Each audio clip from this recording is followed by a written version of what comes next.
All right, let me share my screen.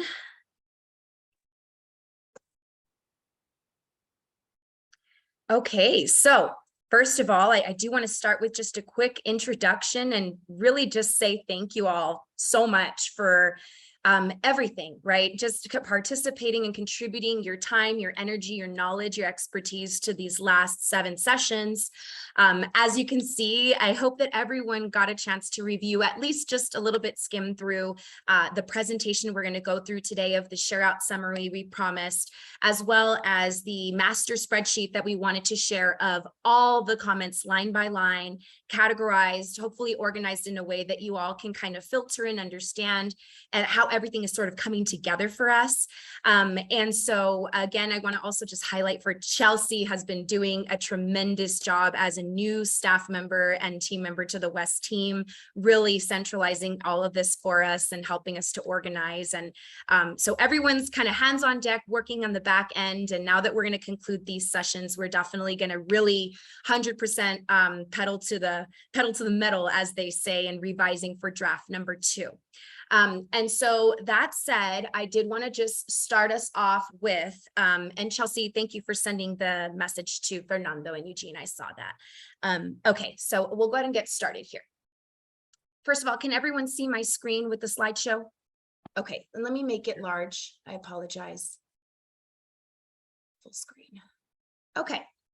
So as you know, just kind of thinking back to our small working group number 1 and how we originally thought of, condensing this into categories, prioritizing based off of importance and what needed the most integration, which we heard loud and clear was quality of life.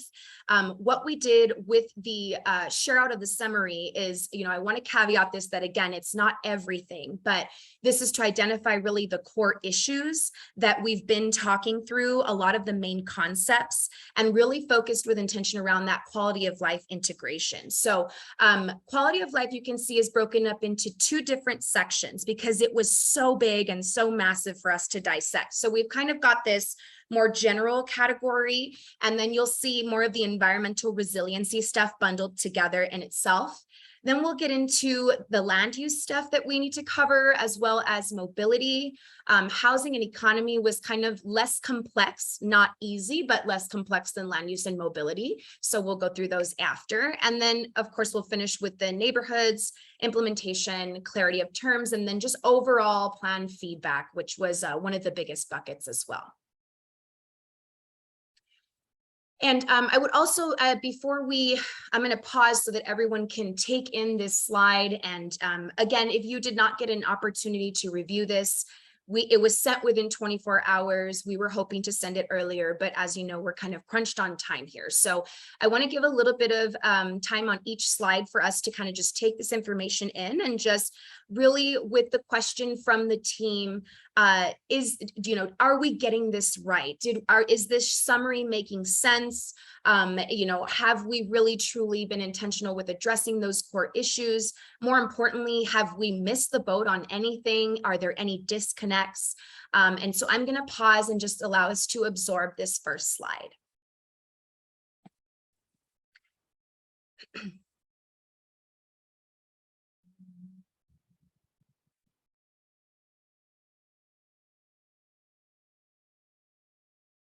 Welcome, Jean. I see you're on now. Hi, Eugene. Hi, Fernando. Good evening. And whoever would like to just unmute and get us started, or, if there's no comments, questions, we can get thumbs up. I just want to make sure that we are allowing for some space for discussion on each of the slides. I can go ahead and get started if you'd like to get some feedback. Yeah, please do, Kathy. Thank you. I think when I was looking at this slide, what really resonated for me, the missing link, is setting the stage on how quality of life component of this plan is like the big guiding principle that all the other components are spokes from. And I think that needs to be done with a narrative that describes the historical content, as well as the philosophy or what we're trying to do in moving this quality of life, into the primary focus of this plan. So I think that needs to also have some guiding principles around racial equity, healthiness, vibrancy, and resiliency as the guiding principles that sort of encompass this section of it. And then really telling that narrative of how it's viewed through the quality of life as we look through land use, so as we look through mobility, as we look through economics. And this really helps sets the stage on how all those maps are presenting a story of why we're doing it that way. And that relates to that historical injustice, as well as looking at focus areas that those that narrative tells us to point to, and it relates to the different recommendations that are unfolded. So that's what I would like to see on this section, that information, explanation, and narrative that really sets the stage for how this plan is focused this way. Yeah, thank you, Kathy. That is an excellent way to get us started. I actually do just have a follow-up question, and noted all of this is great. I guess just with regards to the guiding principles component, a couple of things that we have mentioned in the plan that we already have are sort of the vision elements coming from Blueprint Denver, but another suggested component that came through the working group was to include in somewhere on the introduction, the West guiding principles that the steering committee carved up together. So is that something kind of just similar to that, incorporating it at the beginning? Is that something that you would like to see built in? Right, because it's different than Blueprint Denver. Because this particular plan is really focusing more. Is someone's phone going off? Someone's not on mute. Sorry. It's mine. Oh, was it? Okay. I'm surprised not all of us got that. Usually everybody gets it at the same time. Sorry, go ahead. That's because it's an Amber Alert in Albuquerque. Oh, wow. Oh, that's right. You're in Santa Fe. That's right. Sorry about that. That's okay. Let's see. Yeah, I think that really needs to be different than what Blueprint Denver is, because our story is so much different than Right. what The Blueprint West Denver is guiding saying. principles at the top. Yes. Or else it wouldn't even touch the topics that we're looking at. Right. If we And just strictly went with Blueprint Denver. And that also sets the stage of why we're doing it this way, because we have historical redlining, historical injustices that yes, yeah, this plan is trying to address, as well as that vision of seeing the try tomorrow. absolutely. Thank you, Kathy. All right. Anyone else would you like to jump in on that and follow up and add anything with regards to any of the pieces of this slide? Well, for me, and please forgive me if I'm taking you to a different place, but once upon a time, when I was a little girl walking through Valverde, I had a hope and a vision and a desire to reach out and breathe and put my feet in the dirt and walk through the green grass and feel the water run through my fingers every time it rained. And I feel like some of those past hurts resonate deeply, because there were things that were promised. And so why I didn't get involved before, but I'm hell-bent on. So I just feel like, we have to remember that there are families that still live in these neighborhoods that have suffered through crisis after crisis, and we're still kicking, we're still hoping, we're still waiting.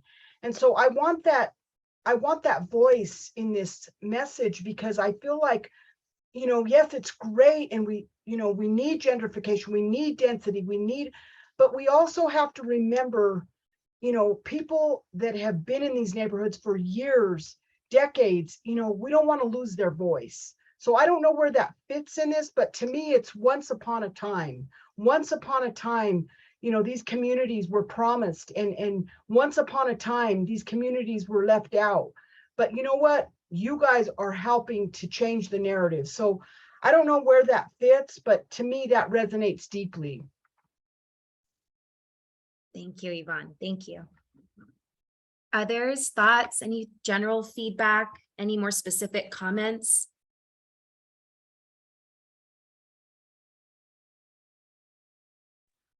kind of building on what Yvonne was saying, I believe too, we don't necessarily have to buy into what is the expectation of the city. You know, this is our West Area plan, and it's going to be different than the cities. And so I think laying out what that story is that Yvonne was talking about that relates to this West Area plan, and not assume that those assumptions are a given, that you have to have gentrification, you have to displace people, that you need to do those things. In fact, I would say it's of trying to redress some of those conditions that we're seeing that are problems, that we don't have to go down that path. And so it's going to be a different sort of narrative, I think, with that. And I would not want us to assume that we're going to take the city's Blueprint Denver format and just run with it, because I don't think it applies for this neighborhood in so many different ways.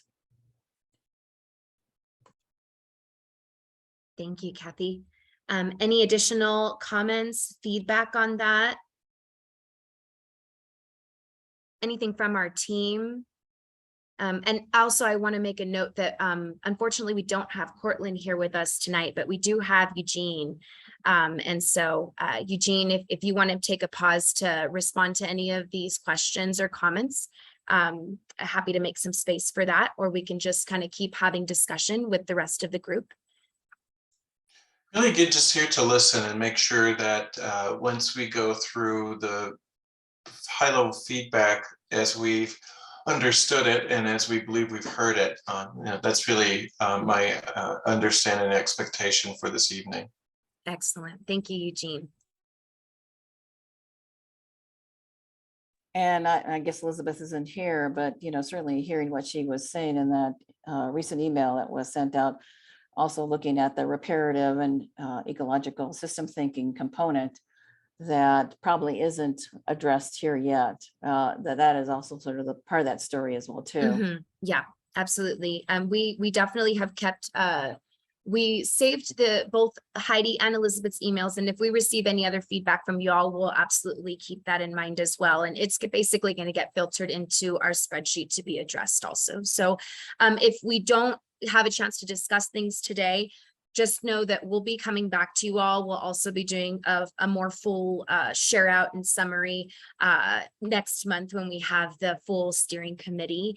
And so I would love to hear from others that perhaps haven't had an opportunity to speak, or if you're okay with this slide and we want to keep going here because I'm looking at time, maybe just some thumbs up. Anyone want to add before we continue on? I guess one more thing for me. I'm sorry. Yeah, go ahead. No, you're fine. Certainly looking at the review recommendations from partner agencies and organizations, I think there's a lot to unpack with that. And who is to say which agencies we would be reviewing recommendations, or how that really gets integrated, because it's a really long list in a lot of ways. You've mentioned only a few here, but I think that's one of the things that we really want to see as sort of some of those opportunities that are being created with some of these different plans or projects or climate change funding or other sources that make the recommendations and the implementation real. So I think that needs to be unpacked some more to really understand what all that looks like. And then I guess another thing before we move on is really having that equity justice sort of mapping a part of this whole process as well too, because that also tells the story. Are you speaking to the environmental justice map that you provided? Okay, yeah, Right. so that is definitely on our list. And actually we were talking about putting that towards the beginning of the quality of life environmental resiliency section as a sidebar, and providing that direct link to the environmental justice map. Kathy, go ahead, Councilwoman Torres, I see your hand up. Thank you. Just looking at the same bullet point that Kathy pointed out. Am I reading that correctly, that review recommendations with those agencies and organizations to ensure their content is current and up to date, reflecting what this report is saying? Yeah, that's a great question, Councilwoman. So it's that and adding additional content that hasn't made itself Yeah. into the draft. So a few examples, just looking at the organizations and agencies on the screen is, the Climate Action Sustainability Resiliency Office does have a number of projects that we're going to incorporate, such as the needs assessments, reports that are, I believe Jorge Figueroa is working on those. Brad Patterson is another gentleman we're working with on a lot of the tree planting initiative that's happening for Valverde, the food forest initiative that's happening throughout West.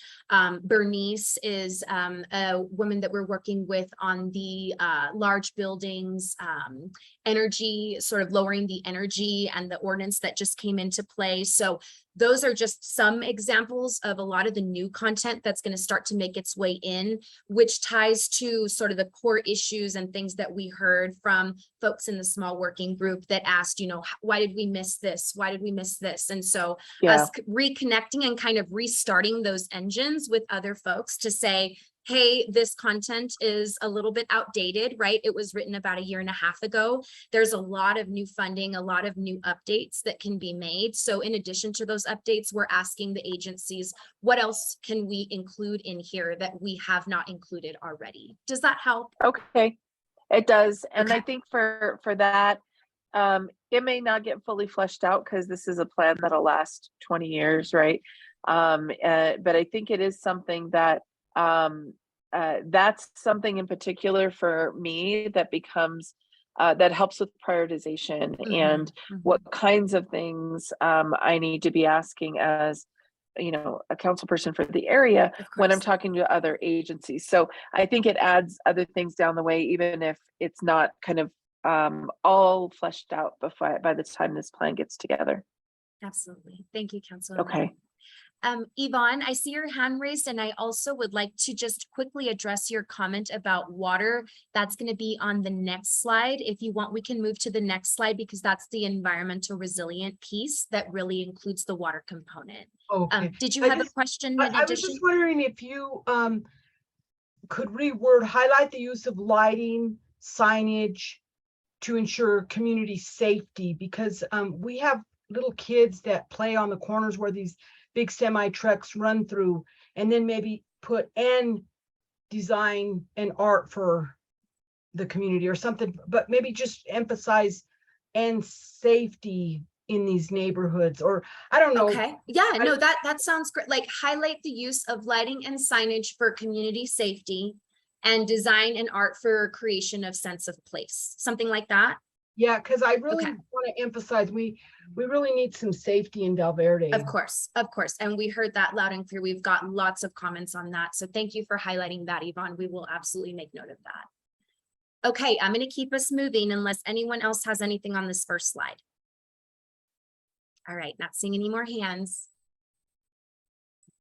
Okay, so I'll give you all just a minute for everyone to take this one in. And then again, we'll just kind of go through discussion, make sure that we've got the core issues addressed and can answer any questions. And really, this is your meeting again. So I encourage you all to share.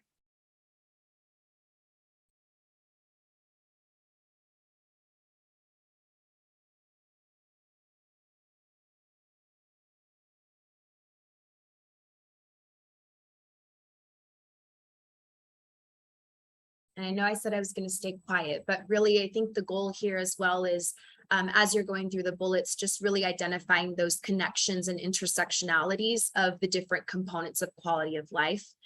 Kathy, go ahead. Yeah, and I know you had mentioned that this is where the section, maybe you would do the EPA environmental justice mapping section that also ties to the maps that you already have of the urban heat islands and tree canopies and waterways and impervious surfaces. So that helps sort of set the stage for some of the reasons why you would want to have maybe green zones in general, and that whole philosophy around what that would look like in these neighborhoods, with whether it would be related to increasing the landscaping as well as open space and dealing with new development in looking at green jobs and changing some of the industrial impervious landscape and the way it sort of shapes the land use, in particular to Sun Valley and Valverde.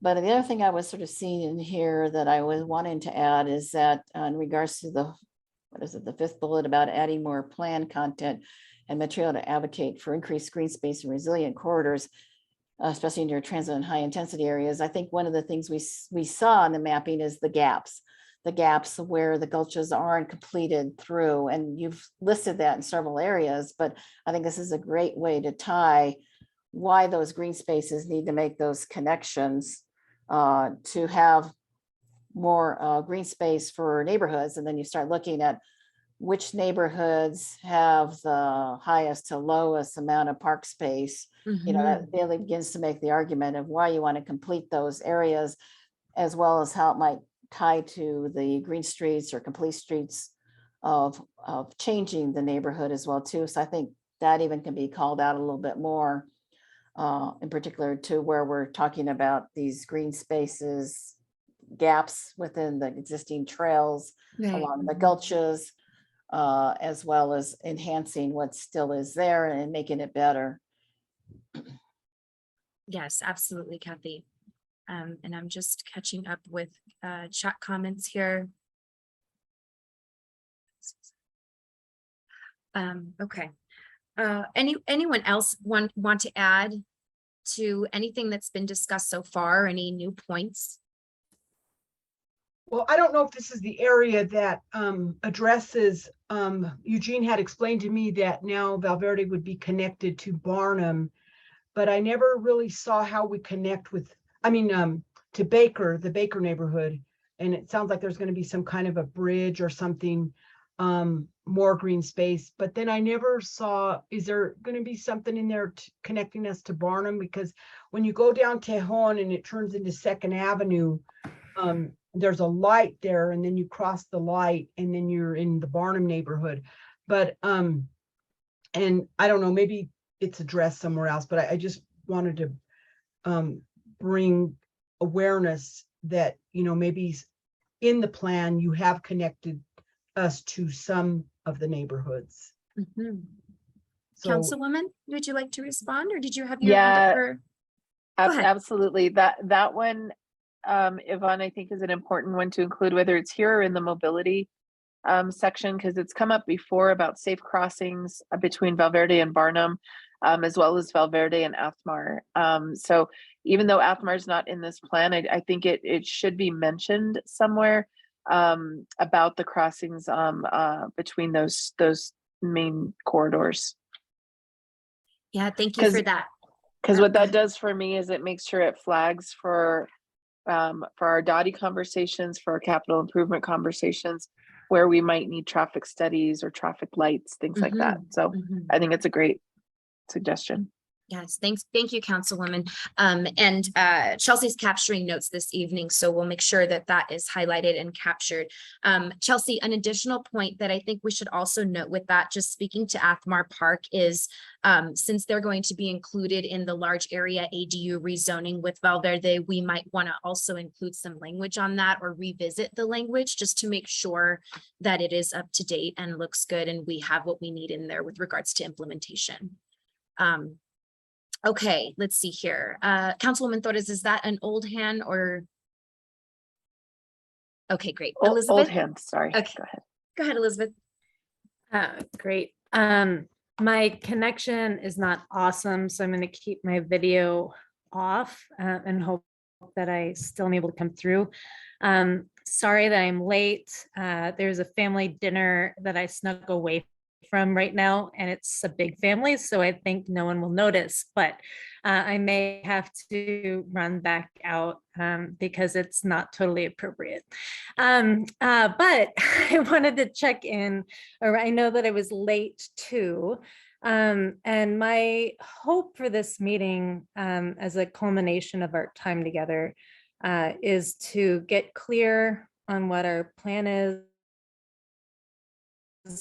for what is necessary to have revised, with the aim of getting the plan out to the public in a strategic way that involves all of us collaboratively to structured conversation in the community going forward that builds on some of the momentum that we've had, being able to dig into the complexity of some of these issues, which isn't often able to be held, that complexity and some of the nuance that we've been able to dive in together with isn't always possible in a public process. And I don't know for myself what all needs to for sure happen. I shared some thoughts in an email around things that I think would help that process move forward, but I am eager to hear what CPD's thought is about having engaged in these rich conversations, especially around the systems thinking approach that centers equity and vitality, how the rollout and the changes, what changes will be made to reflect these conversations, and what the next steps are. But that will also be helpful for thinking through how we make use of these other conversations that are related with the CASR rapid assessments. Really exciting about the participatory budgeting conversations. I think both of those meetings are going to be helpful for implementation of what comes out of the West Area Plan. And just really hopeful that, after, I think where we are right now is so much stronger than we were at the start of these 8 meetings. And I'm grateful for everyone gathered for making that possible. But I don't know where we are in terms of the concrete changes that have been made or will be made before the plan is released, and want to leave with that knowledge, even if I have to leave and hear it on recording. Yeah, thank you, Elizabeth. So that's a big one to unpack. And I know that you are sort of limited in your time. So thank you so much for being here with us. I can definitely give that one a stab, but I feel like it's more appropriate to provide some space for Eugene as the project manager to maybe address that for us. Eugene, I don't know if you want to touch on that just kind of lightly right now that we have Elizabeth. I'd be happy to. Awesome. So last week we discussed, we were going through material, which this week, my understanding was we agreed to review our understandings and get some consensus around the material that is being reviewed this evening, prior to bringing it to the larger steering committee. So we're going to continue with this process this evening, hopefully reach a level of consensus, get some additional input and guidance, and then figure out how we are going to tackle the information that has been provided to us, and then reveal that, and also get some confirmation from the larger steering committee at our August meeting, because again, there are members of this committee, the steering committee, who may not be as plugged in to this working group. And before we go making wholesale changes, we want to make sure that there is consensus from the entire steering committee. So we will be coming forward at our August meeting to talk about really the outcomes of this process, information that we feel we can certainly absolutely address, and then really look at how and what it will take to get a second draft completed in time for your review. So tonight is not about coming back to you with here's what we're going to do, because we want to make sure that we've confirmed what it is that we heard before we put pen to paper. So that's a current status on this process. Does that help, Elizabeth? Any follow-ups from you or from anyone else on the small working group?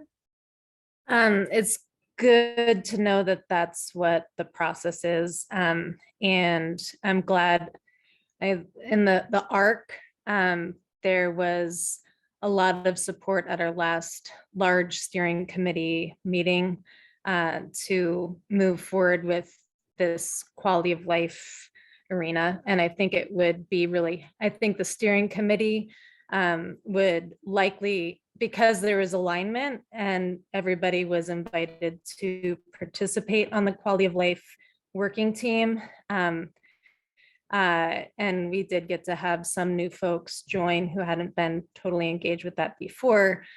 I think that process is gonna move swiftly if we come to the steering committee with what the collective recommendations are for the changes and an update on some of the changes that were made that might have been more low-hanging fruit. Like there was some just clarity recommendations for reorganization of the plan before sharing it with the public.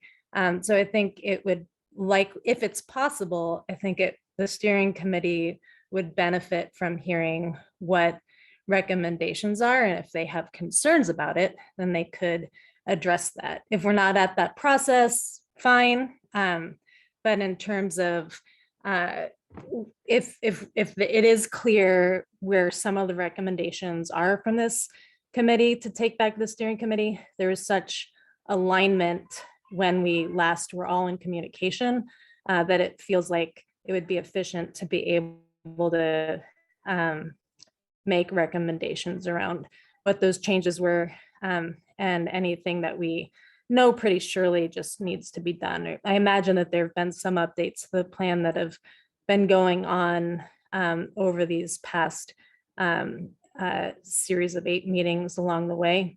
And any updates, if it's not to this meeting, cool. But I hope that those kinds of updates get shared with the steering committee meeting, because I think everybody's excited and enthused that we did pause to address concerns that were held across the steering committee. Thank you, Elizabeth. Kathy, go ahead. Yeah, I just to echo certainly what Elizabeth is saying before you came on to the call, Elizabeth, I certainly did highlight that concern as well too, where quality of life needs to be the hub in which this plan is embedded from, and that the other spokes come from quality of life as it relates to land use and mobility and economy. But it's driving the narrative of what we're talking about as a new way of being, in a sense, and looking at these area plans, where we're looking from that main focus point of quality of life. And as we relate to those different parts of those spokes, it also is seeing that quality of life is true being addressed through some of those different recommendations that come through land use or come through mobility or come through economics and open space and green space. But if it doesn't include that as the major hub, and to me that needs to be that narrative or that introductory summary that really elevates this section.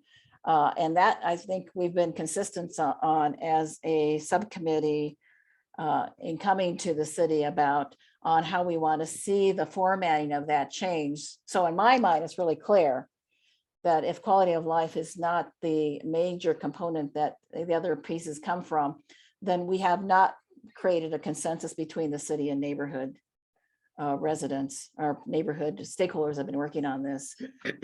And so me, that is what is the main point that we've been trying to talk about for the last 8 meetings, is to have that happen. Yeah, thank you for reiterating that, Kathy.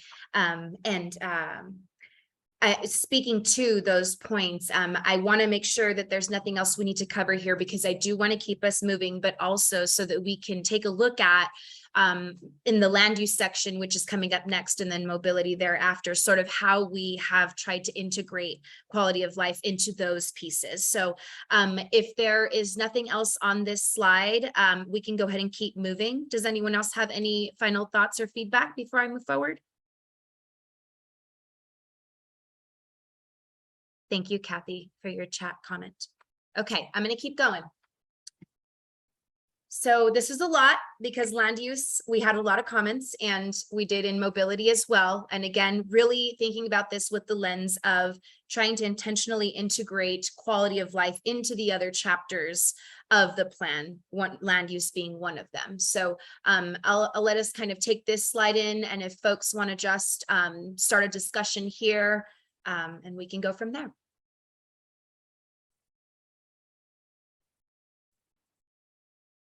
Jonathan, go ahead.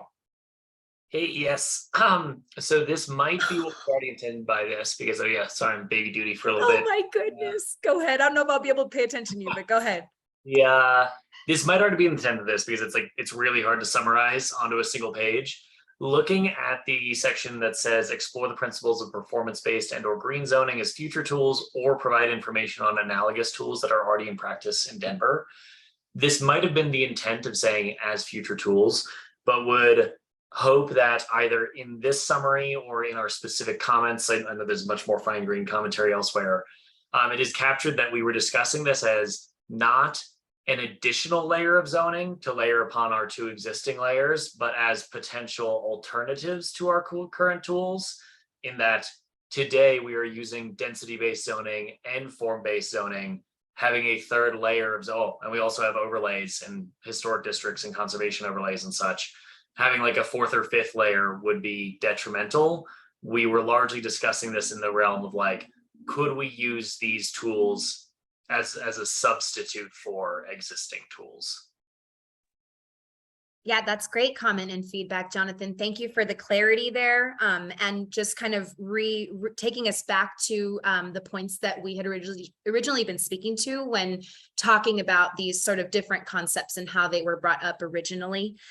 Jean, I see your hand up. Would you like to go ahead and go?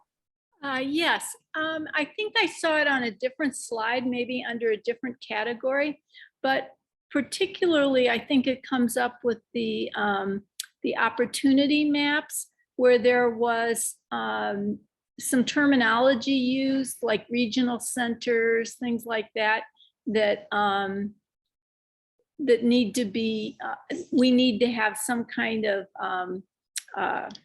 what do you call it? A glossary. So I just want to make sure that the glossary that you mentioned somewhere else would also apply to some of these land use terms of things like regional centers is what comes to mind immediately for me. Yeah, thank you for that comment, Jean. And just a quick update on the glossary component. So Community Planning and Development does have a glossary in English and in Spanish that was originally created, I think, back in 2017. I was new and helped create it. So one thing is that our Equity, Diversity, and Inclusion Committee is working on that as like a separate project to update with more planning jargon and nuanced terms.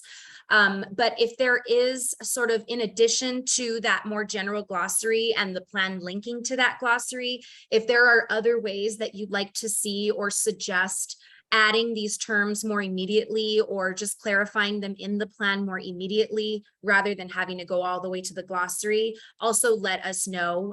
You know, for example, if it helps to put a call out box like on a certain page, like the opportunities map, calling out certain things. I don't know if that's the kind of change that you wanted to see, or if we can, you know, just focus on the planning glossary update. So if we could get some clarity on sort of how you'd like to see that done.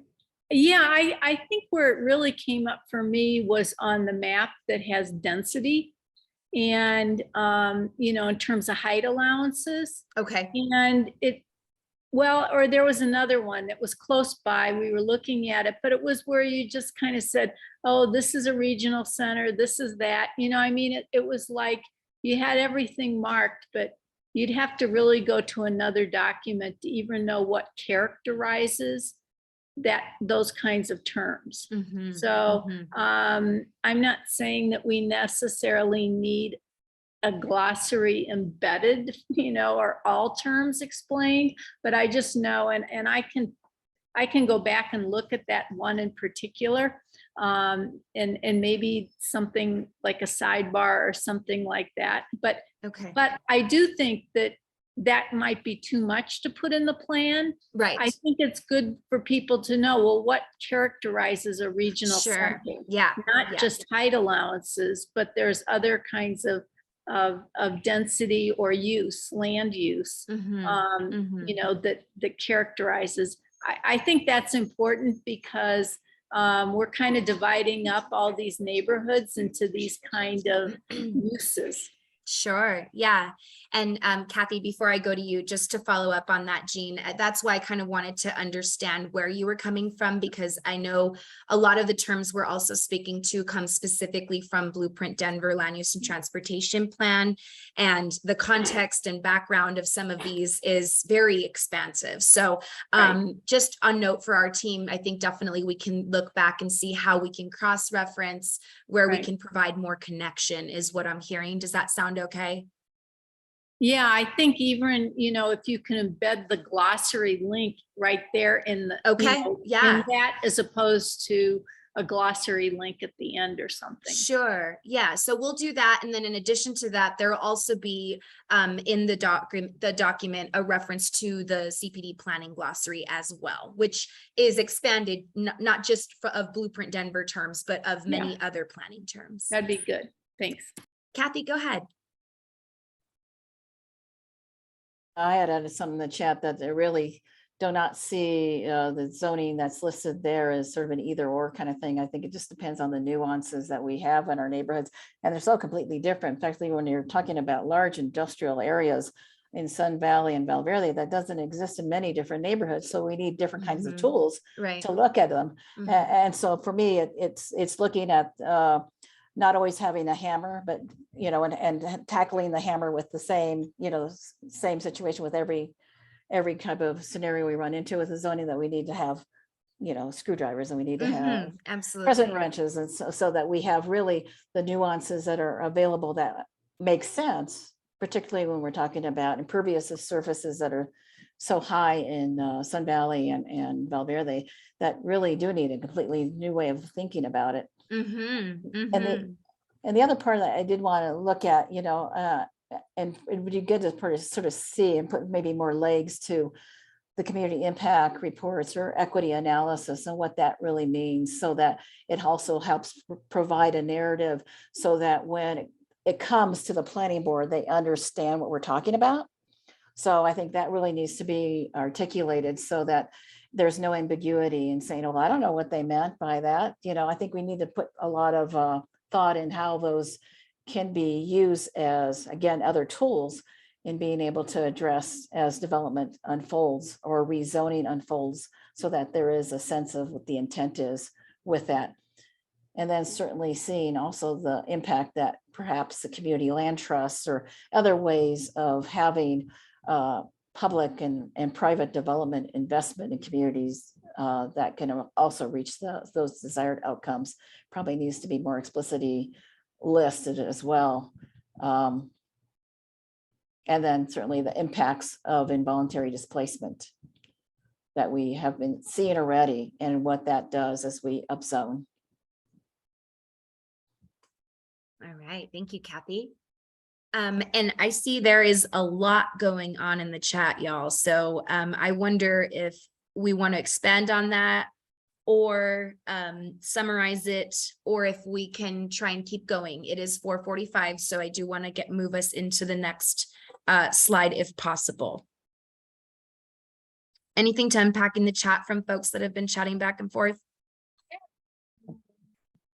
I mean, I guess I'd ask the folks that are responding here, like in my commentary, I didn't mean to imply that like certain pairs of zoning types won't work together. I was just sort of suggesting that like having all 4 or 5 overlapping wouldn't work. Okay. But I'm not sure if there's agreement on that. So if folks do have questions, I'd be happy to chat about it.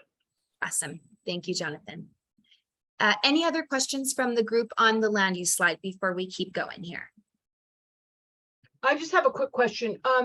Is there a way, and this is probably a dumb question, to park some of the things that maybe we're not going to get in this plan, but for future reference for other planning or other strategic plans that might come up available, like, just a really friendly way to say, while the community had asked for this, and we could not address that at this time, we will put it in the plan so that later on, if funding comes available, or I don't know, some kind of creative way so we don't lose sight of the things that we did mention. I don't want my neighbors blaming me and saying, hey, Vaughn, you didn't ask for this.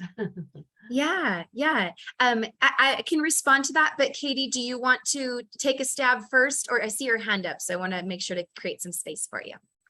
Yeah, thank you. Oh, and we can definitely maybe tag team, but Yeah. I know that Councilwoman Torres volunteered to kind of take responsibility for anything that can't live or is not appropriate for the West Yeah. Area Plan, Yeah. and put that into her own priorities as council president. So, but Yvonne, I also hear you in terms of like, people might not know that. And so then I guess I'd pass it back to you, Val, to know, like, I mean, it would be on our office to publicize that and whatnot, but I don't know if you'd want to flag that somewhere in the plan or something like that. Yeah, Yeah. we can certainly think of ways to capture community desires that maybe don't necessarily nest well or can be addressed by the purpose of a land use plan. But to your point, we can look for ways to capture that information, perhaps identify some content champions. So for example, if something is really under the purview of Dido or Nest to really help implement with the help of a council office or a series of offices, those are the types of things that I think we can find a home for, so that, to your point, Yvonne, they don't necessarily get lost, but may not necessarily fit nicely within the intent of this type of guiding vision document. And then it just really becomes on all of us to keep those things evergreen and fresh and pull them up when, council's going through their work program, when we are going through ours, to see if there are new tools or new opportunities available to us to go back and capture some of that information. So I think that it can be done, and it is one of those long ongoing efforts to make sure that we don't lose that detail. Thanks, Eugene. And just in addition to that, one of the things that the West team is doing right now, as we are combing through and sort of just writing in how to address each of these comments line by line, is we're sort of working in this functionality of putting in each of these comments into different buckets. So the first one being, what are easier revisions? What are more like grammatical, organization, stuff that we can address that can get done now? What's like the more complex bucket? So that could include partner agency collaboration, council office collaboration, and just kind of those more complex, bigger comments that needed to be unpacked. And then there's this sort of final bucket, Yvonne, that you are mentioning, which is sort of the catch-all of what doesn't fit in the plan. What can we put in this parking lot? What do we need to report back to the council offices, not just Councilwoman Torres, because, we've also got Sandoval as well as Councilman Clark in this area. So we're trying to make sure that we're, identifying what we can fix now, but then, what do we need to communicate to other folks to help us with those efforts later down the line. Kathy, I see your hand up. Yes, as you were mentioning that, what really struck me, and this is where we really need to see how these folks are part of quality of life. So we need to see those threads of like quality of life is saying we're concerned about displacement, involuntary displacement, or whatever it might be as it relates to land use. And then we need to see that resonate through this particular topic as well, so that we know that we're addressing that quality of life issue through that land use spoke, and it was carried forward. So I think that connection isn't in here yet. And that's maybe something to remind us as we look at land use and mobility and economy of how that ties back to why we were looking at quality of life being so important. Thank you, Kathy. All right, folks, it's 4:51. I'm going to keep us going here because we hope to end by 5:30, but if we need to keep going, I think folks from the project team can stay on. I'm asking the question. So we'll try to get done by 5:30. I'm going to keep us moving here. This is going to be our core issues and sort of the summary of the mobility section. So I know we've got some mobility experts on the line. I also know we haven't heard from a few folks in the room. So just again, want to encourage you all, if you haven't had a chance to share out yet, to just, feel free to share with us your thoughts, feedback, any added discussion.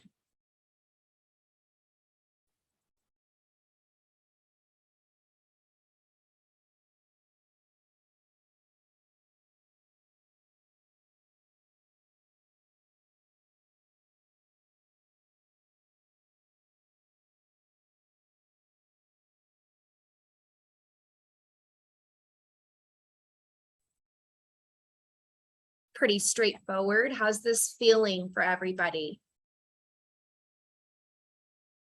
I think good on my part. I know we had a lot of very specific recommendations about very certain streets and intersections, but those are captured in the more detailed notes. So feels like a good. Awesome. Thank you, Jonathan. How about others? Any thumbs up? Any discussion on this one at all? We can keep going. Got a thumbs up from Shayla. Hand up from Kathy. Go ahead.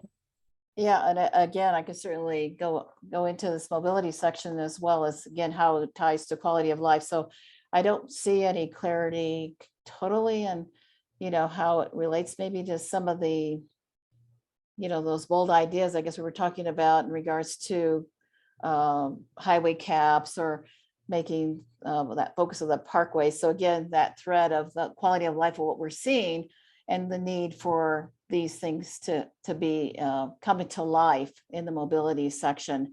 So somehow, again, having that piece of it, so that, again, that ties maybe to the first bullet point of easier navigation. We're reorganized mobility section because we're seeing these threads from quality of life as it relates to mobility. And so some of the things that were coming up in that section related to, whatever it was, lack of green space, urban islands, heat islands, the impact of highways on the health and welfare of residents, as well as trying to do some more traffic calming. So those threads, again, to have it be the highlight of what this focus is as it relates to mobility. Thank you, Kathy. Elizabeth, would you like to add on that? Directly adding on what Kathy said, I think these points hit mobility as mobility sort of stands alone, but including, I think it may be really useful for each of the sections to have a section that points to, one, how that section is contributing to quality of life. Renee Martinez Stone had said, like, what if we had at the beginning of every different section a little vignette about how does, like, with the recommendations in this section, a vignette around how a lower income family of 4 or something, or through eyes of a child, how their experience of equity and vitality looks. What does it look like because this section is in place? And a description of how it contributes to quality of life. But as I was reading this mobility section, these points, even before Kathy spoke, a lot of what Kathy named was what I was thinking of about how do we highlight those threads. You cannot have complete streets without having great integrated design with our green infrastructure planning, with our land use planning, without our housing investments. When mobility infrastructure is paired with good, well thought out plans for housing and housing diversity across price points and the rest, then you get mobility justice. But I think it might be cool to be able to say somewhere in the mobility plan, look for these dimensions of our housing plan, housing and economy plan, and these dimensions of our quality of life or green infrastructure plan, to see related recommendations for mobility that are essential for mobility justice. Just connecting the dots so that people can build the systems thinking capacity and for a given site can see how those different elements come together. Yeah, no, that's excellent, Elizabeth. Really identifying those intersectionalities at the beginning, and this is great feedback for us. I wonder if just want to pause and see if the team has any questions, any follow-up with regards to what that might look like, or does that feel pretty clear for us, team? Maybe some thumbs up, or if you want to add anything. No questions.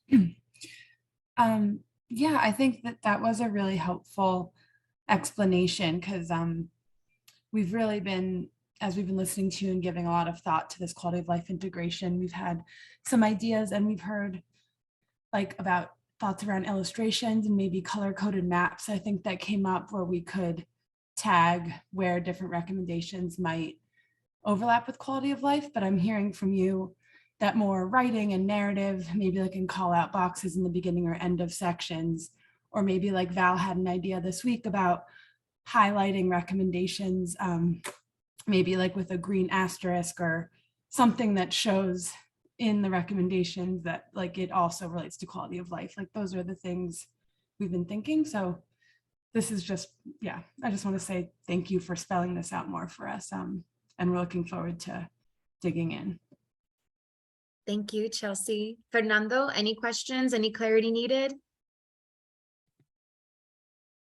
No, I think that makes sense. Yeah, it's good to hear a little bit more clarity. So, but yeah, I agree. I think it's a good idea. Awesome. Thank you. Okay, everyone. If we're okay with mobility, I'm going to keep us going. It's 4:58. We're doing pretty good here. I think we're more than halfway through. Any other questions, comments, feedback with regards to mobility?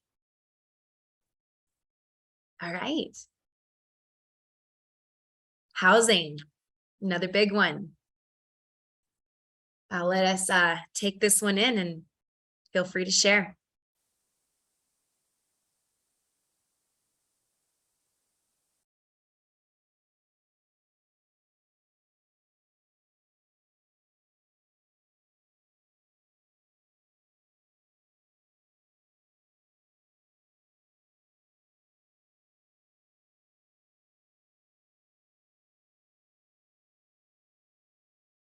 Oh, Jonathan, sorry, I was reading. Go ahead. Hey, yeah, just really appreciate this top recommendation. I'm glad that we got this one in here at a high level, et cetera. Here, as you can see, the list could go on. Wanted to clarify in case that wasn't in the sort of, I mean, we've got a list of things here: permanent source, supportive housing, eviction protections, et cetera.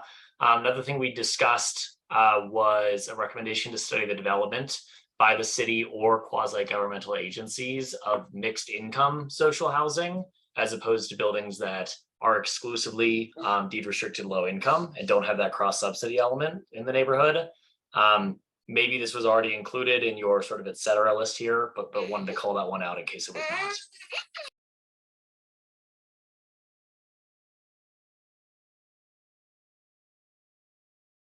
And I'm sorry, you cut on that last part, Jonathan. Can you just repeat the last piece?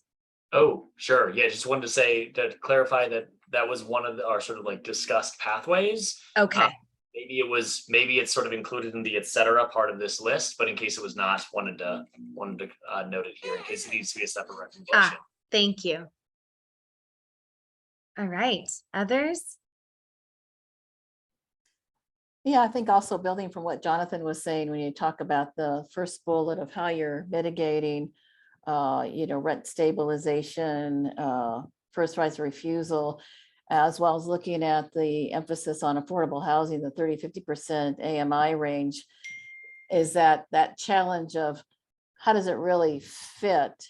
It doesn't necessarily need to be the West area plan story. It needs to be a whole citywide story in order to deal with the inequity we already have with a lot of more multifamily housing that probably is more affordable than many other neighborhoods, but making this more across the board so it's involving all neighborhoods within the city instead of, again, having that segregation of housing.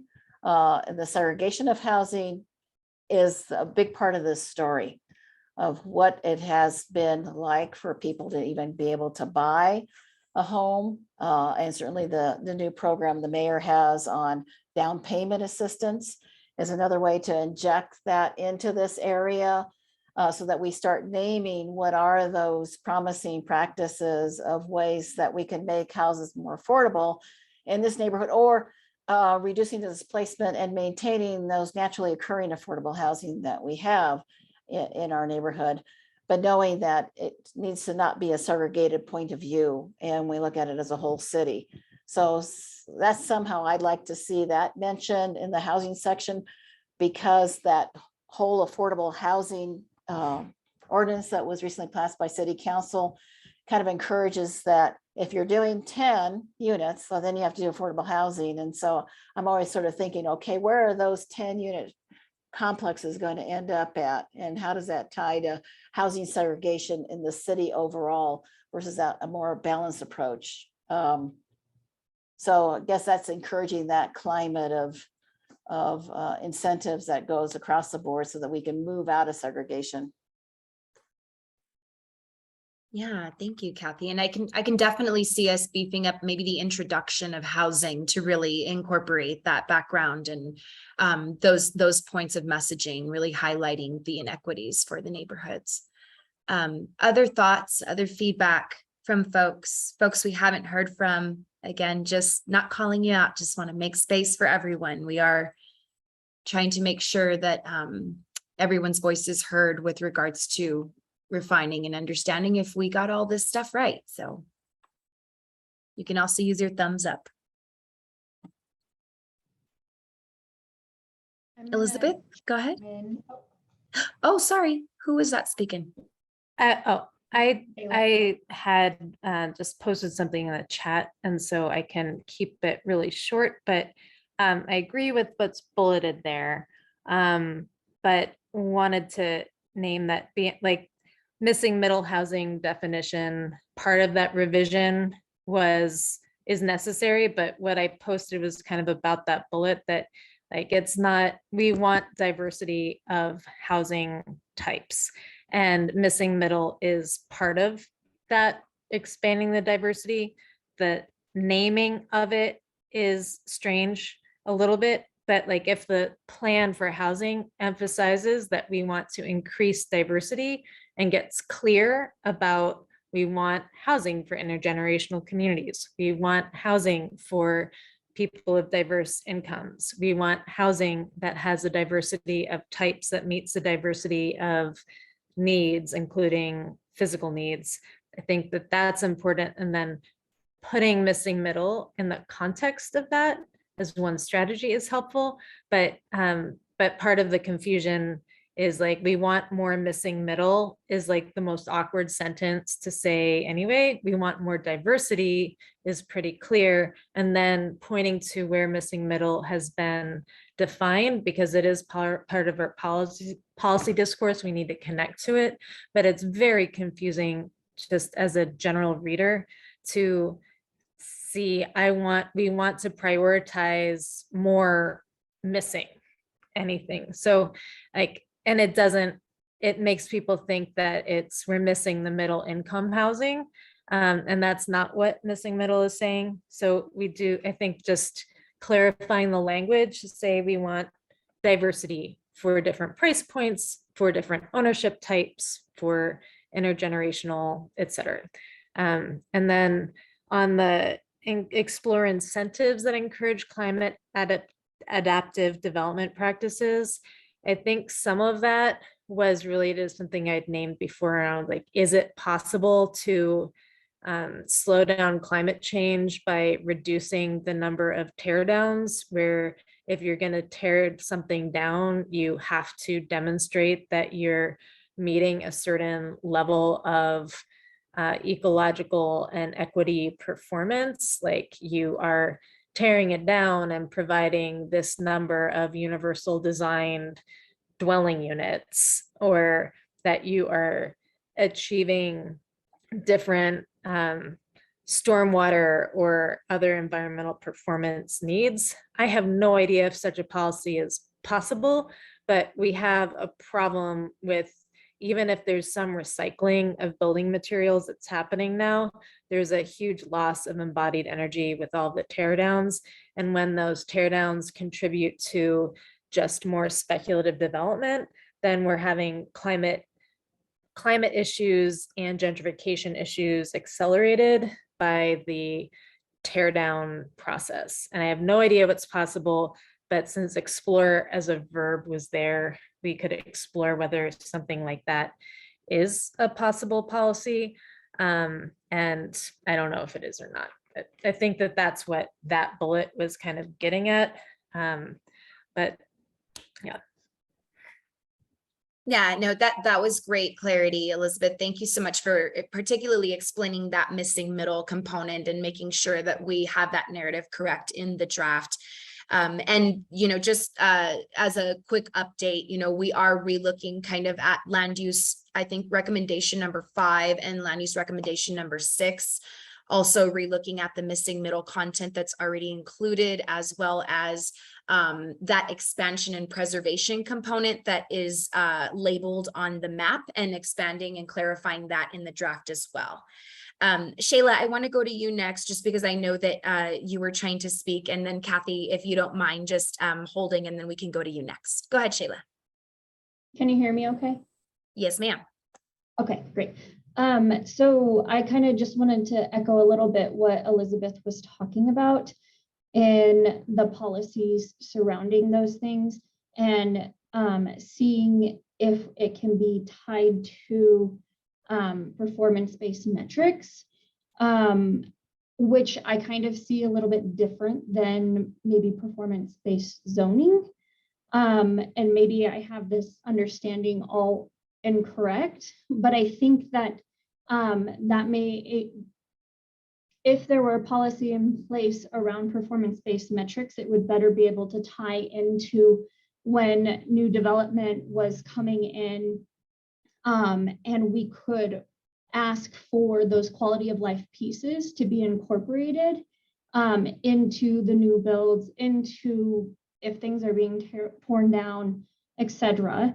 Even in like the industrial areas, if there was a performance-based metric that was tied to providing green jobs, for example, that might help us get closer to the piece that we're looking for, to tie the story of quality of life into these different parts of the plan. Yeah, Shayla, thank you so much. I think that's great feedback, and we'll definitely note that and make sure that we're reviewing the housing section in particular, and maybe also some of the land use recommendations with that lens, really understanding how to incorporate, like you mentioned, some of these examples of that quality of life integration. So thank you for the comments and feedback. Kathy, would you like to go ahead? Oh, sure. Thank you. Just the past few comments really got me thinking about so many different things that aren't as articulated in this housing section. About what was coming up for me when I was looking at the different housing. We've just recently went through an administrative rezoning of so many parcels of land in both Villa Park and Barnum to allow accessory dwelling units.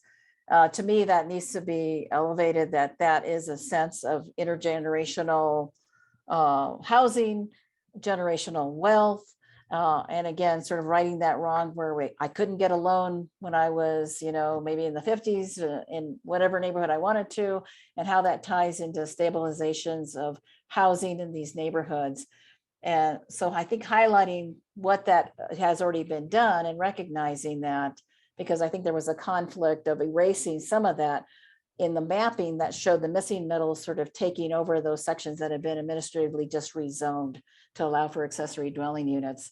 And I think that needs to be looked at very closely to see, is that really what we're saying? Is that we want to really change those a lot? Maybe we do, maybe we don't, but maybe we need more clarity around it. And to what Elizabeth was saying, when you're looking at the cost of redevelopment, the cost of tearing down and then adding a new building, and the energy it takes and the materials that are used, and the demand on just producing those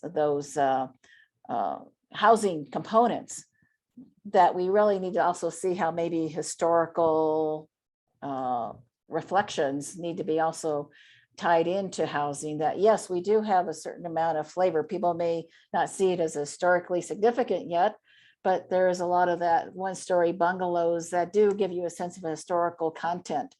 And that there may be things that could be done that you still have that there, but maybe you have the accessory dwelling unit that integrates a bit more. So I think that needs to be elevated a little bit more to show how that diversity is looked at down the road, but isn't lost or at the cost of scraping and the cost it's creating for climate change as well as resources. So something that I think we haven't touched upon as strongly as we could, and would like to see how that might work in with this housing section. Excellent points, Kathy. Thank you. Yeah, this is very helpful for us. We appreciate the feedback. Okay, y'all, it's 5:12. I'm going to keep us moving unless anyone else has any other thoughts or points to add to the housing piece. How are we feeling? Thumbs up, thumbs down. Everybody okay so far? I know we're trying to move quickly, so I just want to check in, make sure everybody's good. Okay. So next up is economy. Again, one of the smaller buckets, still very valid. So here are a few points here on how we can improve that section, and let us know if this feels good, if we're missing anything, if you want to expand on any of these. And I think we have like 3 slides left. Any thoughts or feedback on economy?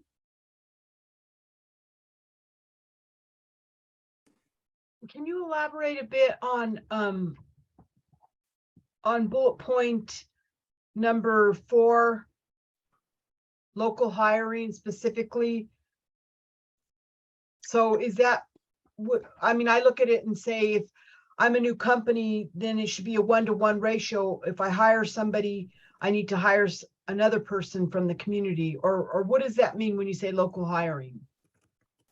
Yeah, that's a good question, Yvonne. You know, we have been working with with DITO, with our economic development department, really trying to pull this content in. I wonder, Eugene, if you might want to take a stab at this one, or if we want to. There's opportunities to encourage employers, whether they are new to the area or existing employers, to really look to the local talent pool. And to look for incentives, or perhaps this plan can even suggest the exploration or creation of incentives, so that when someone is hired from the local community, you know, that does help with quality of life, in that if that person doesn't have to drive, they maybe can walk, so they're getting exercise. You know, there's one less car on the road, those kinds of things. So that was a reflection of what I think we were hearing around the desire for more residents to be employed by the local businesses in the area, and looking for ways to promote those opportunities. All right, see some thumbs up, Yvonne. Was that helpful? You good? Okay. Any other questions on economy? Kathy, go ahead.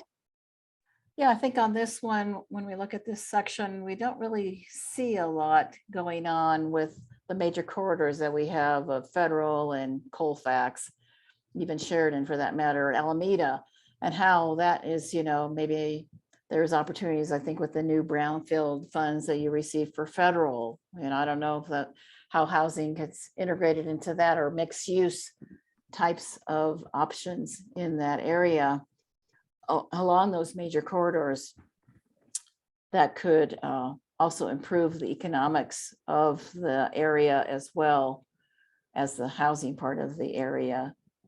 So something that maybe could be explored a little bit more. I really do certainly like the naming, you know, offering living wages, local hiring requirements, talent development, and I think that's where also the green jobs can go to, especially when we're talking about those industrial areas and where we have those 2 neighborhoods that have split sort of land use, industrial and housing.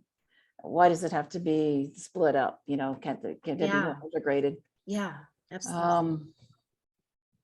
So I guess that's one of the things I would like to see in regards to how we can improve on the economic piece of it. Of the major corridors specifically? Yeah, I Okay. mean, I look at Edgewater and sort of see all the things that they were able to use with Dura or their urban renewal funds.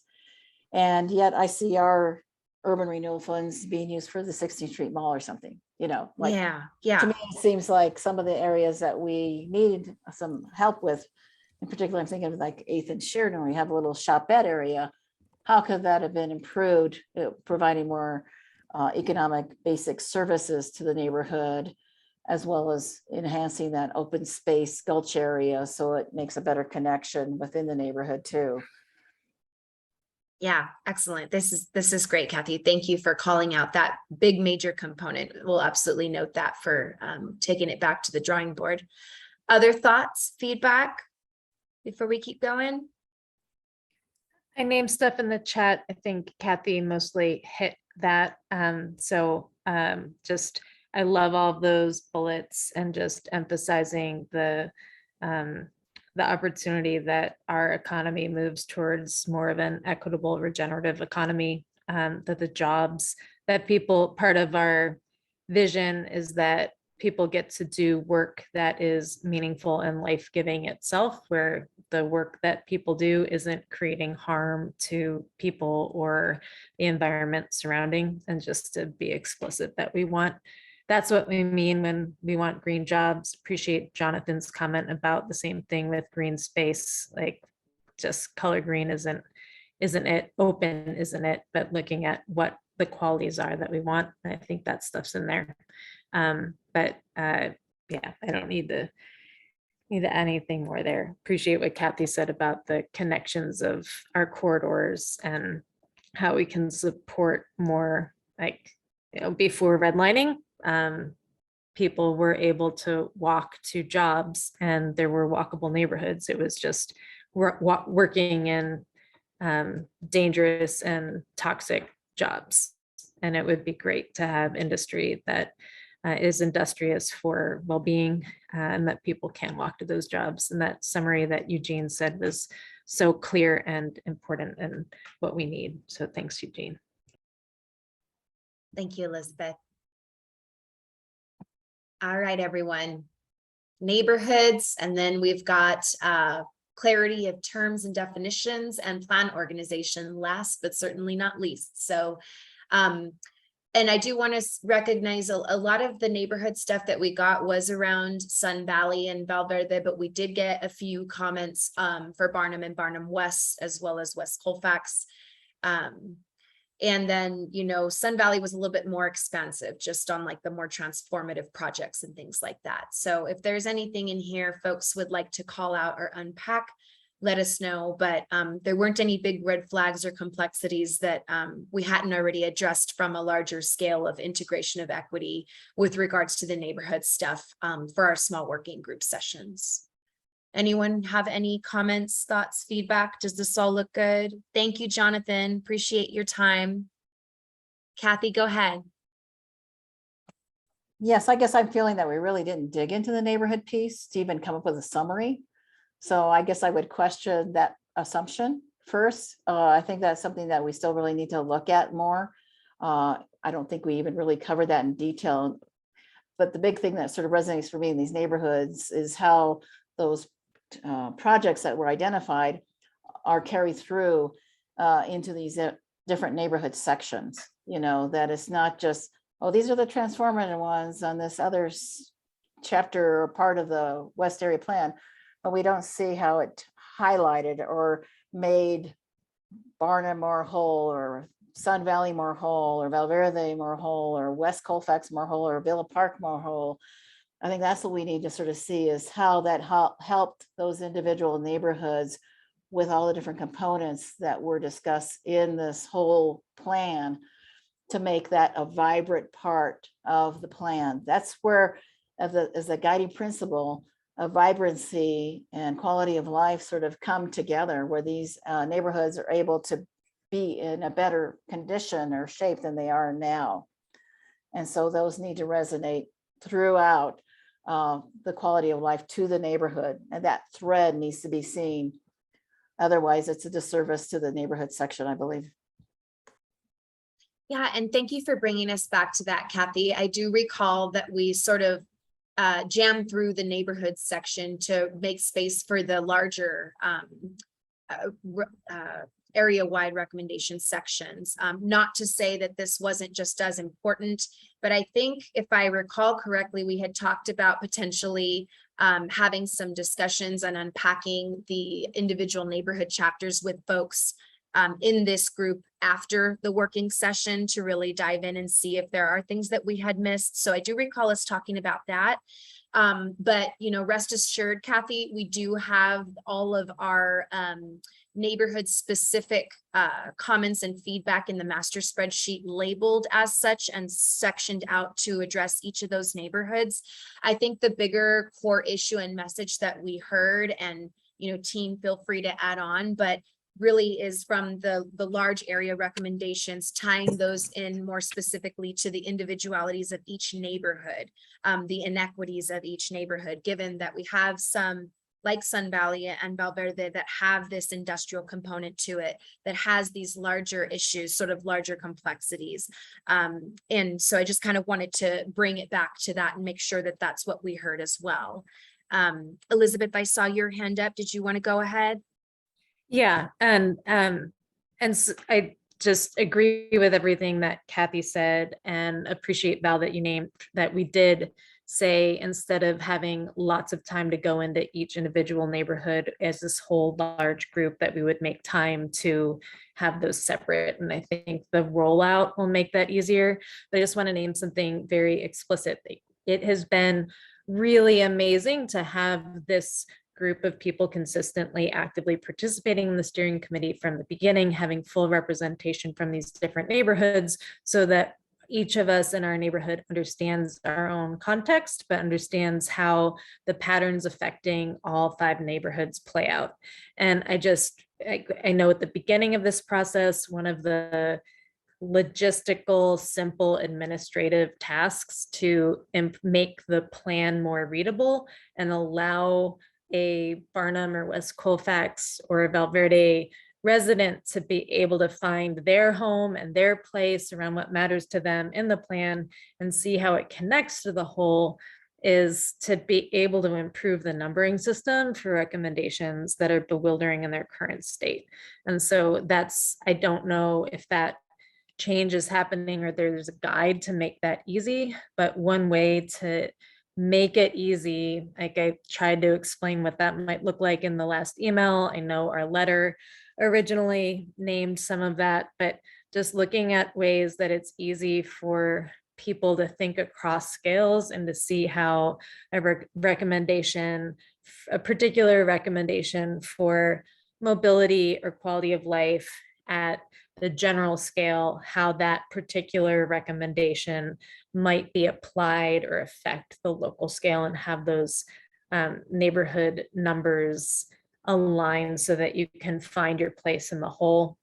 I think that that's going to make everything much more readable. And I very much expect that it doesn't have to be that nomenclature, but something's done before release the plan to the public so that people can go to their neighborhood, because we're really going to rely on neighbors in their own neighborhoods on this section, because as a steering committee, we didn't go in depth for each of the individual neighborhoods. And I assume that we're going to do neighborhood specific outreach, but if they can't find how their particular recommendation fits into the whole, and that they can see how Valverde's needs and concerns are similar to the whole area, but also that there's specific adaptations for it, I think we're going to have missed opportunities and barriers.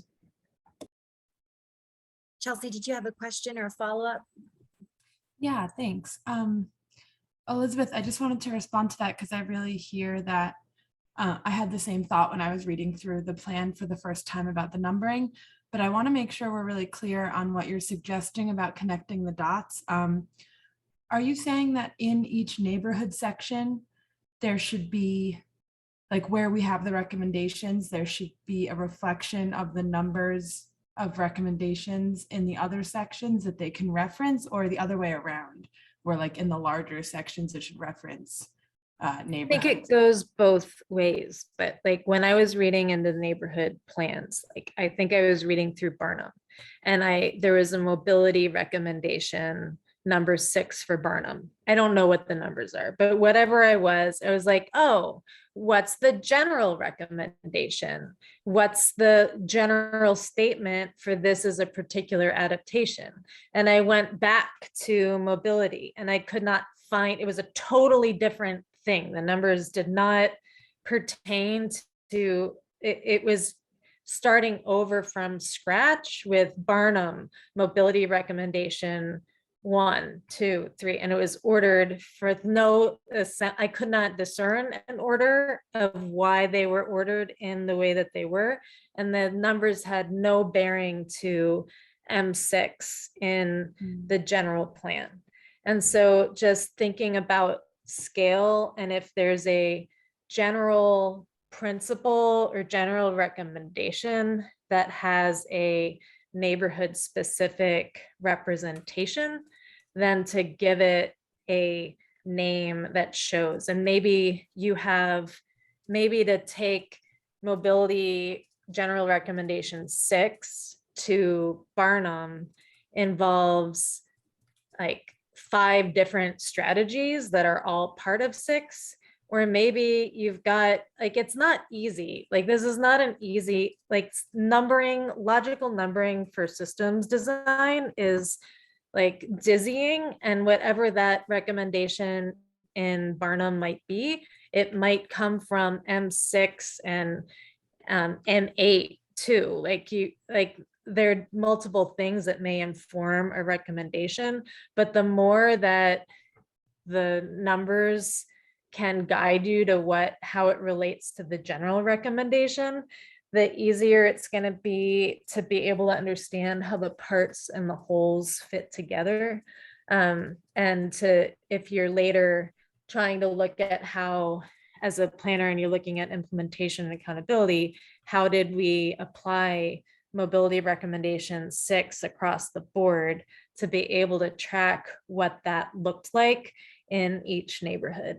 And so right now the numbering system is wackadoodle-ish and it's really confusing. I just had a joy in my heart from getting to say wackadoodle in public right now, even though it was just for the fun of it. And I'm surrounded by children's literature right now, and I think that's why. So anyway, I apologize. It was just very confusing, and I had the patience and the willingness to do search terms in PDFs that I could find how those things connected, but that's beyond what we would want people to have to do to be able to understand. We want to make it really easy for people to see how life in Barnum and recommendations here are related to other levels, if that's what's there. Like, one of the outcomes that I think has been awesome is that I have a much better understanding of how West Colfax fits into 6 neighborhoods and how the patterns that the needs that we have here have a slightly different manifestation in other neighborhoods. And it allows us to take on larger scale change together.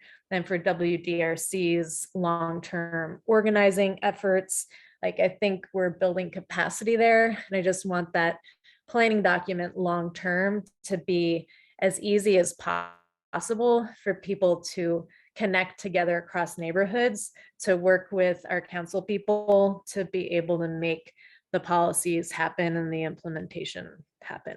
And I think that was exceptionally long-winded. I apologize. I think it's, No, that was great. I think it'll make it easier. That was really such a helpful explanation, and I agree with you. So thank you for unpacking that for us. All right, folks. I'm gonna Can I just butt in? Oh yeah, Jean, go ahead. Yeah, my phone is gonna die and I can't really see if anything's on the board anymore, but I just wanted to let you know that I never got a chance to really look into the comments that were made, you know, that master list. Okay. And so I'm not responding because I haven't had a chance to really look at it yet. But Oh, no worries. Okay. I definitely will be.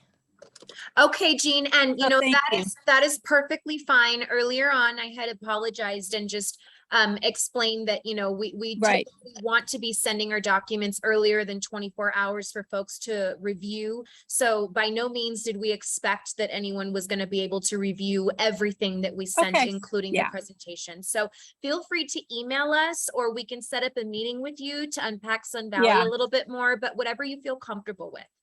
Okay, that's great. Okay. So thank you. My phone's gonna die. So bye, everybody. All right, Jean, have a good night. Thank you. Thanks, Jean. Shayla, see your hand. Go ahead. I was just gonna say that I agree with Elizabeth on trying to understand the policy within the different sections that pull through into the neighborhood. And I kind of thought that we would talk a little bit more about neighborhoods specifically, but as I was going through each portion throughout our 8 weeks, I was kind of making notes of like how it was in the main part of the plan, and if I saw it pull through into the Barnum section. And so should I try and put that into writing and communicate it about if I'm like, for example, I think this is only coming off the top of my head because we had a lot of mobility in our section, which is very exciting. But there was like M14 was also connected to M16. And maybe that's just like a refinement as you guys are editing through, but do you want that in writing? I would say at this point, given the feedback that's been collected, I don't see value in you spending your time doing that unless you just want to. Okay. So one thing that I think, and it doesn't matter as far as what we did, is how we can go about making it a little bit easier. But really the area-wide recommendations that you find in the main part of the draft, those are recommendations that really apply across all 6 neighborhoods where those conditions exist. And then in the neighborhood specific chapters, we tried to highlight things that either went above and beyond or were enhancements or modifications to the area-wide recommendations. So Elizabeth, to your point of trying to connect them together, they really initially were not meant to be connected in that way. So all of the recommendations in the area-wide apply across all 6 neighborhoods. And then to get into a greater level of detail, we have recommendations that are unique or specific to a particular neighborhood or a set of neighborhoods where those conditions are unique versus all 6 neighborhoods as a whole. So for anyone that was trying to make the connection between an M16 and where that plays out in the neighborhood chapter, that wasn't our initial intent. But if that is something that's important, which is what I'm hearing and have been hearing, I think we can look at how we might be able to connect and show how an area-wide recommendation is playing out in a specific neighborhood and use the numbering system as an opportunity to do that. The other thing that we have to do, and I have to be the voice to remind us of this, while it is an NPI plan for these 6 neighborhoods, this will be a plan among 19 plans. And so on some level, we also have to think about the organization across all 19 plans so that for a planner or someone in Dottie or within the city, they also understand how to navigate through the document. So that's not to say that we can't go back and take this feedback and look at ways to maybe make that better. But I also feel like I have to make sure to share that this isn't just a one-off document, but it's a part of a series. And so we have to kind of keep that in mind as well. So I just wanted to state that. And while I have the mic, and before the rest of you go, since we are at the end of the time for today, I did want to take a moment to acknowledge Valerie and the work that she's been doing on leading these sessions. I don't know, Valerie, if you've shared with everyone or not, but as a part of her promotion, she's really going to be moving into helping and managing and facilitating implementation. And so this might be the last time that we see her in this capacity, because she is going to transition off of the team as of Friday and really start focusing in on her new role. And so I just wanted to take a moment to acknowledge all the hard work that Valerie has done, not only for this 8-week session, but really for the last 3 years. And so just really wanted to take a moment to point that out. And it also means then the core team that is left standing will be me, Chelsea, and Fernando. And so as you all continue to look for ways to make comments or enhancements to the plan, you'll want to make sure that you're getting those comments to the 3 of us so that we can get them in a timely fashion. So just wanted to take a moment to recognize our team member before she goes off to her new role. So thank you. Yeah, thanks, Eugene. And if it's okay with everyone, I'm still going to join your monthly steering committee meetings because I do want to see this plan to the finish line. And it's been amazing working with you all. And also, I'm supposed to be at the Villa Park thing, but I sent a message, so we can definitely finish off the last few slides if you all want to go till 6. Unless people want to just go ahead and convene now. So I'm going to leave that to you all because I do want to recognize we have 3 slides left. I have to go. Thank you. I love you all. Bye. Bye, Elizabeth. Bye, Elizabeth. Anyone else have any suggestions? I just wanted to give a shout out to Val, Eugene, Chelsea, all of your team. It's been a lot of arm wrestling, but you've given us grace, and I really appreciate that. And I've learned so much. So I just wanted to thank you guys and just tell you I really appreciate that. And also thank all the 5 heads of the neighborhood. You guys are incredible, and I've learned so much, and I'm just really grateful for this opportunity. Oh, thank you, Yvonne. Right back at you. I think our team has learned an incredible amount, and this is only sharpening our tools and making us better in the name of justice and equity. So we appreciate you all as well.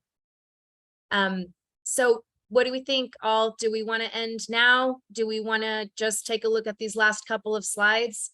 I would like to end knowing that we completed the presentation, if that's okay. All right, I'm seeing some head nods. Yeah. Let's do it. Okay. All right.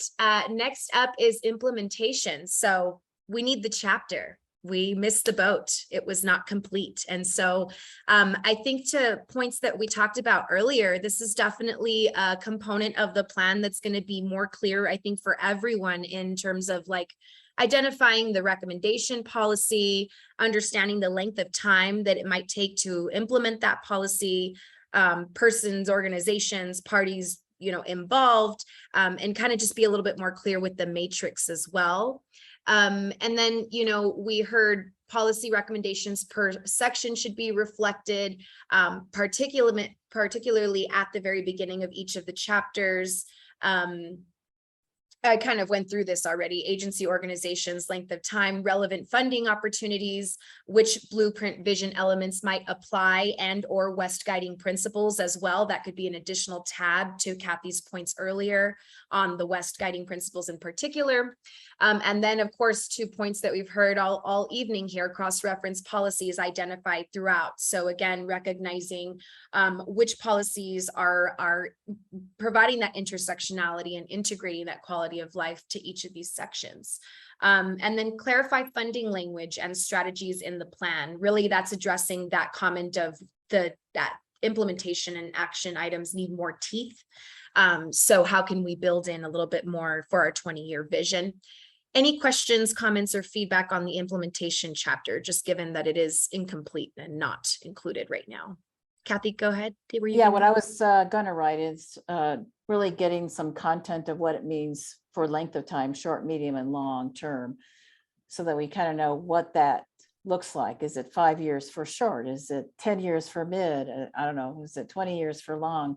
So that it really speaks to what Yvonne is saying. If there was a sense of feeling promised something before, where was it ever written? You know, everybody, in the culture that we live in of white supremacy, I mean, everything is the written word is the gospel, and yet it's always changed and the rules change all the time. Yeah, And absolutely. so I don't want to be in conflict with what we're working from. And so I really want to see that spelled out. Yeah, The absolutely. expectation. And I think I would just quickly respond to that to say traditionally or historically, the way that we've responded in or addressed this in other MPI plans is, and team, correct me if I'm wrong, but I do believe the short term is anywhere between 1 to 5 years. Midterm is more 5 to 10 years, and then long term is anything past 10 years. Is that correct, team? Or maybe just Eugene. I know that historically you've been on MPI 5.5 years, so I'm asking you, not the new members. Well, I think maybe we might have lost Eugene, or maybe he's just still on mute. I can't see I don't him, but remember, but I think we can check. yeah, we can double check, Kathy, but we do have sort of metrics applied to what that short, mid, and long term is. Any other questions on implementation from folks?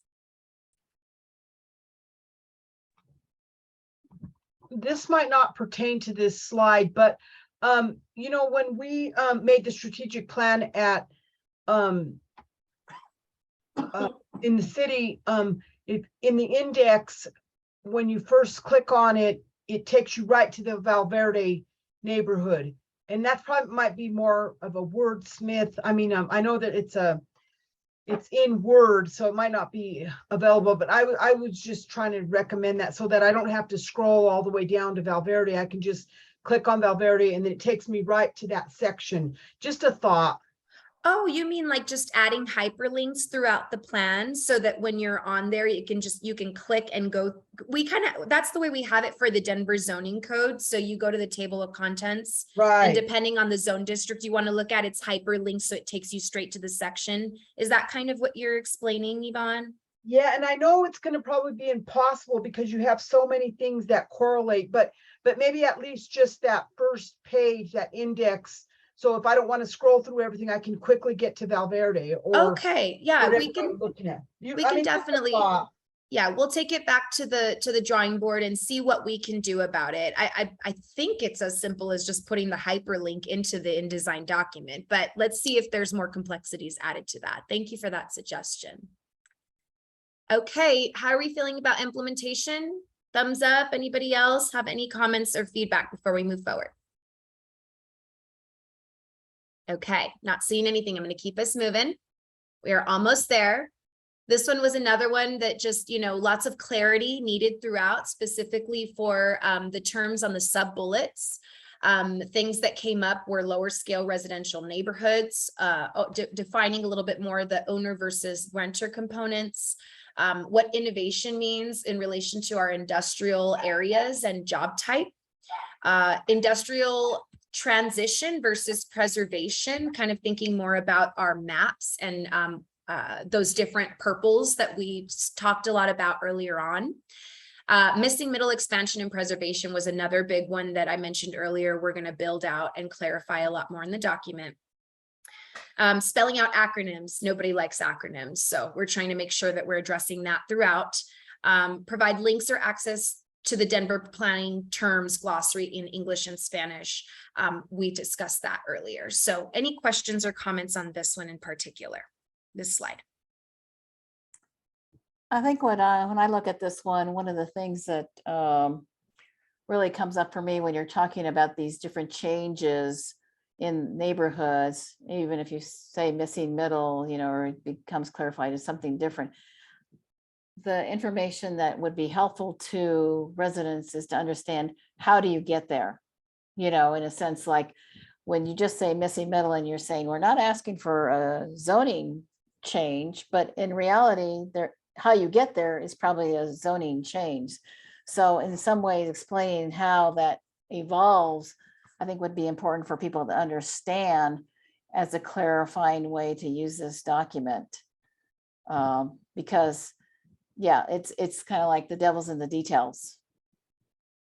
And that needs to be real clear for people that when we say innovation, what does that mean? Does that mean that you're going to have, I don't know, a job incubator site at this place, but you know, you need to change the zoning to do it, you know, just it's explaining how the cook got there is, I think, going to be really helpful. Okay, thank you, Kathy. Any other thoughts or follow-up with Well, regards just to those to comments? piggyback off what Kathy said, Go ahead, Dawn.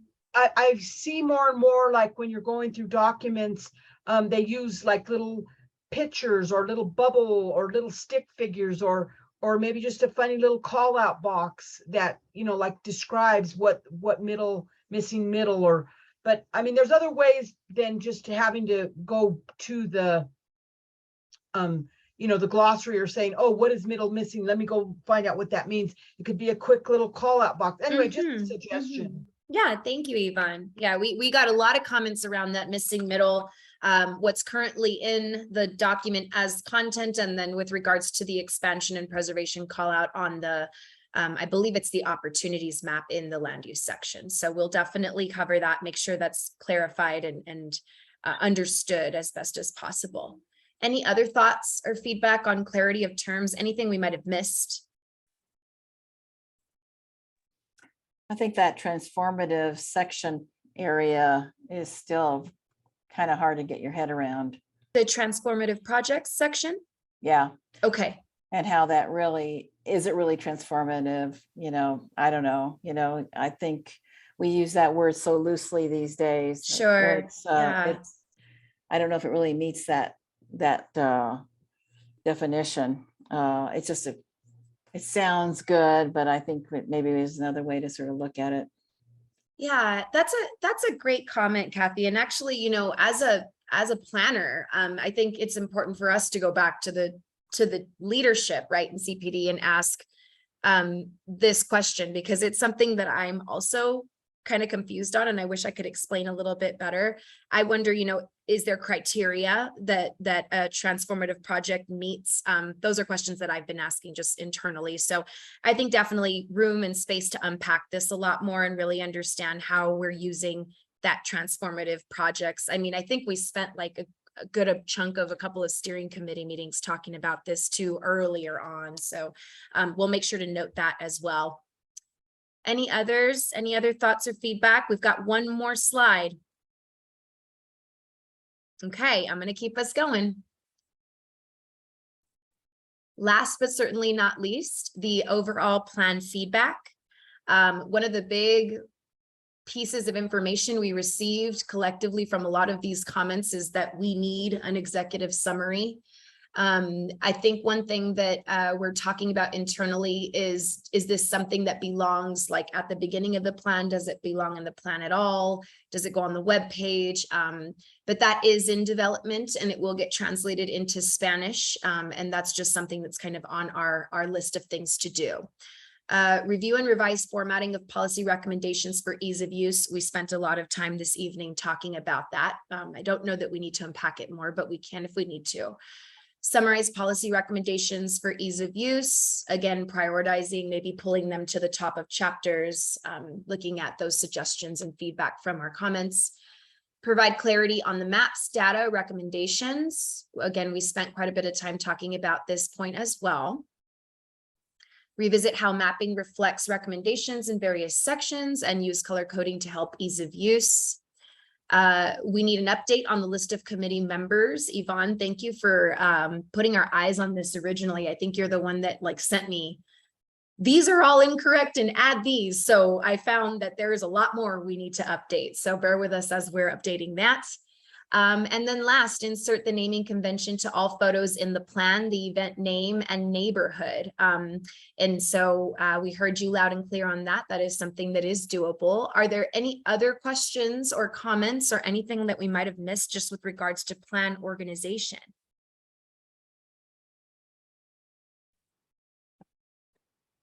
Does it sound good to everyone? How are we feeling? Thumbs up, head nods?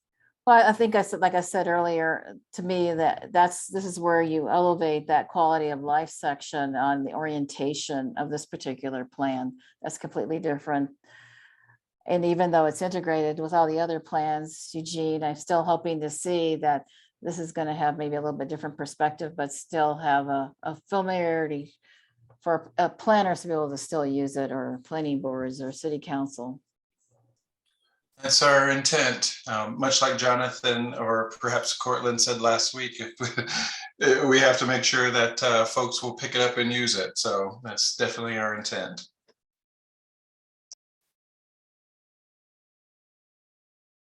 Any other thoughts, comments, feedback on this last slide? Any other general comments before we start to close out?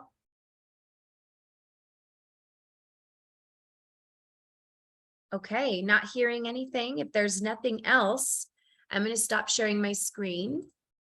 And this officially concludes our 8-week session, ladies and gentlemen. I just want to say thank you again so much for your time, energy, effort, subject matter expertise.